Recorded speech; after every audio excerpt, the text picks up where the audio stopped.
saya ke Bung Yan. Dari Komisi 1 melihat ini seperti apa nih? Banyak di antara rekan-rekan Komisi 1 sebenarnya menyayangkan, mengkritisi. Akankah ada rencana untuk memanggil atau untuk memintai keterangan terkait hal ini? Terima kasih Mbak Anggi ya. Menyambung dari apa yang sudah disampaikan tadi atau didiskusikan. Kalau yang saya lihat sebenarnya kontroversi itu sah-sah saja. Gitu. Tapi pada akhirnya kan kita setuju juga. Begitu. Karena kalau saya lihat Undang-Undang Nomor 34 Tahun 2004 itu tentang Tentara Nasional Indonesia pasal 27, kemudian di ayat yang kedua ya huruf C-nya itu saya pikir sudah banyak sekali dijabarkan bahwa pangkat ini kan bersifat sementara diberikan kepada warga negara. Nah, seperti Dedi ini kan punya kemampuan khusus itu. Karena memang hari ini kita bukan saja bicara soal perang senjata tapi perang media itu. Dedi ini mempunyai kemampuan khusus untuk bisa menghold yang namanya perang media itu.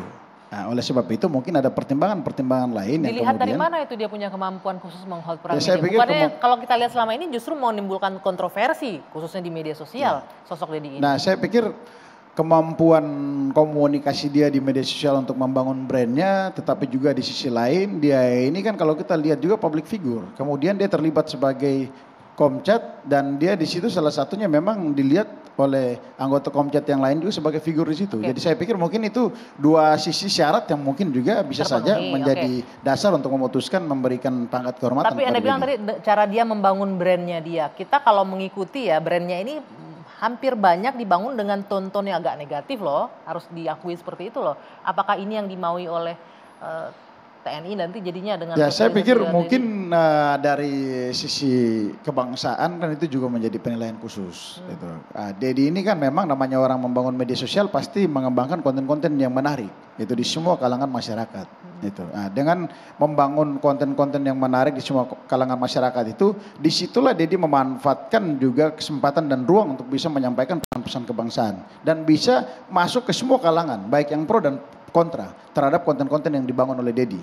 Nah, walaupun pro dan kontra itu menjadi menarik itu bagi seorang Dedi. Nah, di situ mungkin Dedi mempunyai kemampuan khusus untuk membangun komunikasi dan meyakinkan masyarakat melalui konten-konten yang dia buat itu. Tapi kalau merujuk lagi pernyataan Bung Daniel bahwa nanti akan terikat aturan militer, artinya konten-konten menariknya akan mulai terbatas nanti jadinya. Ini kan jadi nggak efektif sama sekali akhirnya. Akan sama aja dengan humas tadi, Udispen Pak Ponto bilang tadi. Ya kalau saya pikir sepanjang dia masih berstatus sebagai letnan, bukan letnan tapi kolonel tituler ya, letkol tituler, maka tentunya dia akan menjalankan aturan-aturan yang berlaku di internal TNI. Karena jadinya itu akan jadi less interesting apa yang akan disampaikannya nanti. Saya justru melihat, kurang menarik. Saya yakin dia punya kreativitas, Mbak.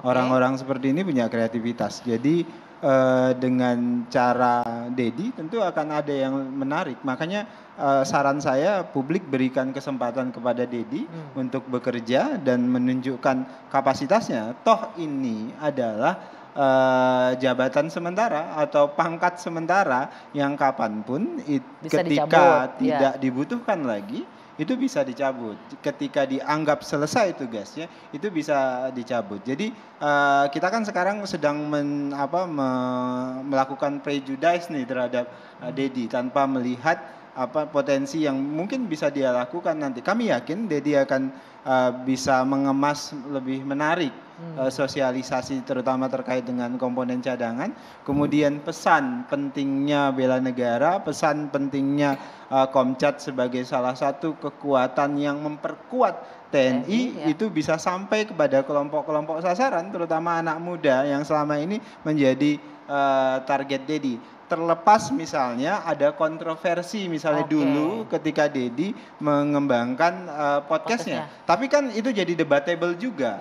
Ada yang menganggap itu adalah hal yang tidak ada masalah. Tapi ada juga yang menganggap itu adalah masalah. Ini jadi pendapat yang sangat subjektif. Oleh sebab itulah kuncinya bagi saya kita berikan kesempatan Dedi bekerja. Dedi pasti saya yakin dia akan menunjukkan kreativitasnya. Mungkin saya sedikit tambahkan lagi.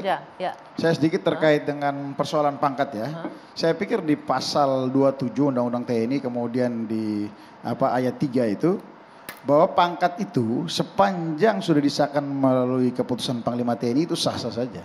Gitu. Jadi sepanjang ada keputusan Panglima TNI, saya pikir pangkat diberikan Dedi itu, letkol tituler itu saya pikir sah-sah saja. Betul, gitu. tidak akan ada juga yang bisa menganulir. Cuman pertanyaannya kan kenapa harus letkol, itu kan yang jadi pertanyaan tadi ya. Nah Pak Ponto, ini kata Bung Daniel tadi kasih waktu lah untuk Dedi untuk membuktikan dulu dirinya bisa. Inilah kalau saya merasa inilah ketidakadilan. Ketidakadilannya di mana? Iya, karena di Puspen, Dispen, ini kan tugas mereka selama ini kan itu mereka tidak bisa menjadi seperti seorang Dedi karena dibatasi dengan keterbatasan. Sehingga dia tidak dibatasin. Oke. Kan ada pembatasan-pembatasan. Dedi bisa dikenal orang itu karena dia mengembangkan diri sendiri sesuai diri sendiri, tidak ada aturan-aturan yang mengikat. Sedangkan Dispen itu punya aturan yang mengikat. Nah, kalau kita menghendaki seperti Dedi, berikan kesempatan juga lah kepada Dispen, para kadispen ini untuk jadi seperti Dedi. Oke, dan saya yakin akan saya harus apa? Dibalik kan? Maaf Pak Sulaiman. Dan saya yakin akan lebih didengar. Karena apa? Kompetensi. Logikanya jadi terbalik Pak. Jadi logikanya terbalik. Karena apa? Kalau kita berbicara Komcat ini adalah pendukung, komponen utama adalah TNI. Maka TNI aktif ini yang akan lebih didengar. Dedi sekarang didengar karena itu tadi dia tumbuh sendiri, dia berbicara sendiri dengan cara sendiri saya dan harus tidak ada jelaskan pembatasan.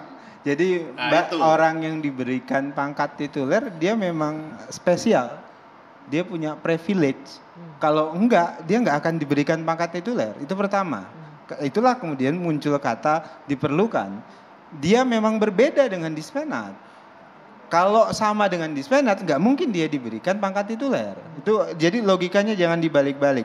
Nah, apakah kemudian dia akan bertugas misalnya dengan keterikatannya? Loh, dia akan menggunakan sumber daya yang selama ini menjadi advantage dia itu, menjadi keunggulan dia itu untuk kepentingan negara. Dalam hal ini sosialisasi komponen cadangan. Ini kan misalnya sama dengan kalau kita tadi Mas Khairul Fahmi meminjam Undang-Undang Nomor 23 Tahun 2019 tentang PSDN. Nah di Undang-Undang PSDN itu ada aturan yang memungkinkan negara dalam kondisi darurat itu bisa menggunakan sumber daya swasta untuk kepentingan negara. Jadi sebenarnya ini kita negara itu sedang menggunakan sumber dayanya Dedi. Sumber daya swastanya Dedi. Iya, Dedi. Tapi itu kan untuk kepentingan negara. Apakah sekarang kondisinya darurat? Bukan, ini saya nggak mau tarik dalam konteks darurat tadi. Iya loh. Ini saya mau saya mau katakan ini adalah keuntungan buat negara kita menggunakan saluran Dedi untuk menyampaikan pesan-pesan terkait dengan komponen cadangan. Jadi keuntungan buat negara, saya tangkap poinnya. Ini keuntungan buat negara, Bang Fahmi. Jadi jangan sampai yang muncul statementnya itu jadi jealousy. Ya. Itu yang jadi begini Bang Daniel. Jangan jealous gitu loh poinnya. Jadi tidak ada keraguan kami ya. Kita ini nggak ragu Deddy Corbuzier ini mampu piawai ya mengelola ruang digital tadi ya. Dia punya kompetensi luar biasa di situ. Dan itu saya sepakat juga harus diapresiasi, harus diwadahi. Tapi lagi-lagi tidak harus dimiliterisasi, tidak harus dimiliterkan. Nah, kenapa? Tadi saya kaitkan dengan contoh yang darurat tadi ya. Contoh yang darurat tadi. Itu komponen cadangan, komponen pendukung dimobilisasi, bukan dimiliterisasi. Ya. Ini dia diberi pangkat letnan kolonel tituler. Di situ masalahnya gitu loh.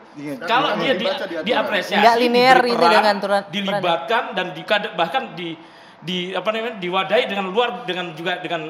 dengan serius gitu ya. Itu kita oke bahkan gitu ya. Tapi pangkat titulernya karena dimiliterisasinya ini bukan dimiliterisasi. Justru mendekatkan militer, mengakrabkan dunia militer ke sipil. Ini saya mau katakan ini. Misalnya, saya ingatkan lagi. Oke, silakan. Saya ingatkan lagi soal prinsip inklusivitas dan mengedepankan kesukarelaan dalam bela negara. Ya, ini komponen cadangan ini bagian dari bela negara. Bela negara itu adalah hak dan kewajiban seluruh warga negara. Ya. Tidak pandang bulu dia militer, dia non militer, dia profesi apapun, dia semua punya hak dan kewajiban untuk ikut bela negara. Ya, artinya bela negara itu inklusif, tidak harus dia jadi militer, kan gitu. Semua profesi bisa, dan kemudian dia mengedepankan kesukarelaan. Kalau seperti ini kan ketika dia menjadi TNI dia juga terikat dengan kewajiban-kewajiban. Bentuk apresiasi katanya. Itu tadi. Lihat Ini privilege tadi, itu kalau dibaca, privilege dan pangkat advantage itu bukan apresiasi. Oke. Itu tanda untuk penugasan. Jadi misalkan pilot, kenapa pilot itu tanpa pangkat itu bisa kok dia? Tetapi dia harus dikasih itu karena dia akan memerintah sersan-sersan yang ada di pesawat. Oke. Nah, Dalam konteks sedangkan ini, apakah sedangkan Dedi logika kan Pak tidak. Sulaiman Ponto itu Itu. benar. Ya, nah, dalam Ini konteks ini apakah penugasan. Dedi akan memerintah pangkat-pangkat di bawahnya untuk sosialisasi Komcat saja enggak? Iya, Kan harusnya. Dedi akan bekerja dengan para perwira di Kementerian Pertahanan yang rata-rata punya pangkat itu kan, itu yang menjadi salah satu pertimbangan. Misalnya ya, hampir semua yang diberikan pangkat tituler itu, misalnya orang-orang sipil segala macam, yang misalnya tenaga ahli terkait dengan alutsista karena beliau menjadi konsultan di situ, bekerja khusus banyak berhubungan dengan teman-teman TNI segala macam. Kemudian mereka diberikan pangkat misalnya. Oke. Tapi kan sifatnya harus dicatat itu sementara. Ya, berarti Jadi, tidak hanya sekedar apresiasi ya, karena ini betul, dibutuhkan penugasan. Dedi untuk penugasan berinteraksi begini Mbak, dengan supaya orang interaksi, berpangkat betul. juga. Oke, Jadi lebih sama kepada dengan itu. tokoh-tokoh Jadi, yang lain ya. gitu. Nah, nanti akan kita lanjutkan usai jeda pemirsa. Berapa lama ini tugas pangkat akan diberikan kepada Dedi? Usai jeda, dua sisi akan kembali untuk Anda.